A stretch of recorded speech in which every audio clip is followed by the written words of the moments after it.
হর হর মহাদেব, জয় মা পার্বতী। নমস্কার দর্শক বন্ধুরা, আজকের ভিডিওতে আপনারা দেখবেন ও জানবেন 2026 সালে শ্রাবণ মাসের চতুর্থ সোমবার ইংরাজি কত তারিখে পড়েছে, শ্রাবণের চতুর্থ সোমবারে শিব পূজার নিয়ম, শুভ সময়, উপকরণ, চতুর্থ সোমবার কোন শস্য অর্পণ করবেন, শস্য অর্পণের সঠিক নিয়ম ও মন্ত্র, উপবাস করে কি খাবেন ও খাবেন না, বিস্তারিত। শুরু করছি মূল পর্ব।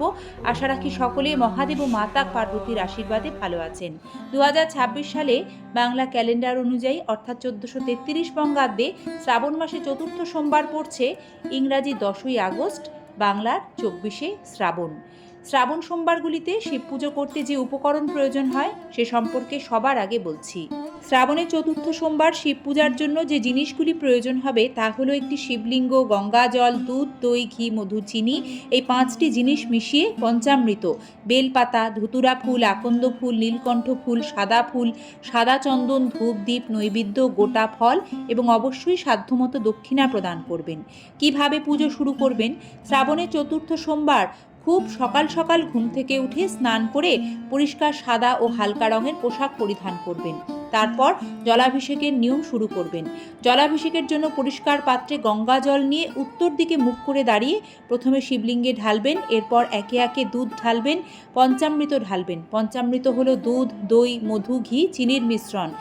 সব ঢালা হয়ে গেলে আরও একবার শুদ্ধ জল ও গঙ্গা জল মিশিয়ে শিবলিঙ্গে ঢেলে অভিষেক করবেন। অভিষেক সম্পন্ন হলে শিবলিঙ্গে চন্দনের ফোঁটা দিয়ে বেলপাতার মসৃণ দিকটি নিবেদন করবেন। সাদা ফুল, ধুতুরা ফুল, আকন্দ ফুলের মালা, নীলকণ্ঠ ফুল একে একে শিবলিঙ্গে অর্পণ করবেন। ভোগ ও প্রদীপ, মহাদেবকে ক্ষীর নিবেদন করা ভালো এবং অবশ্যই শিবলিঙ্গে গোটা ফল ছুঁয়ে রাখতে হয়। সেক্ষেত্রে বেল, পাকা কলা, শশা, আম এইগুলি নিবেদন করবেন।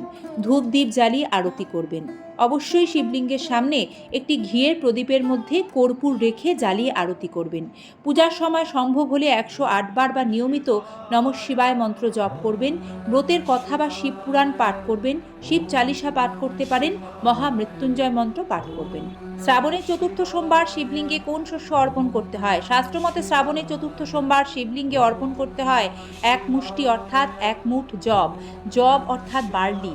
এই জবকে শাস্ত্রে স্বর্ণ সমতুল্য শস্য মানা হয়। এটি দীর্ঘায়ু, সমৃদ্ধি, পাপ ক্ষয়, অন্নপূর্ণতার প্রতীক। তাই শ্রাবণে চতুর্থ সোমবার শিব পূজায় 1 মুষ্টি জব অর্পণ হলে ভগবান শিব প্রসন্ন হন। দীর্ঘায়ু, সুস্বাস্থ্য, বল লাভের আশীর্বাদ পাওয়া যায়। ধনধান্য, অন্ন, গৃহস্থ জীবনে সমৃদ্ধি বৃদ্ধি পায়। পাপ ক্ষয়, অন্তরের পবিত্রতা লাভ হয়। শুভকর্মের সাফল্য, জীবনে স্থিতিশীলতা আসে। এ জব অর্পণ করতে হবে উত্তর দিকে মুখ করে দাঁড়িয়ে। আপনাদের হাতের 1 মুঠ সমান এবং ধীরে ধীরে নমঃ শিবায় মন্ত্র জপ করতে করতে শিবলিঙ্গে এই জব আপনারা অর্পণ করবেন। এবার প্রশ্ন, শ্রাবণ সোমবার উপবাস করে কি খাবেন ও খাবেন না? মূলত শিব পূজার উপবাস করে নির্জলা উপবাস রাখতে হয়।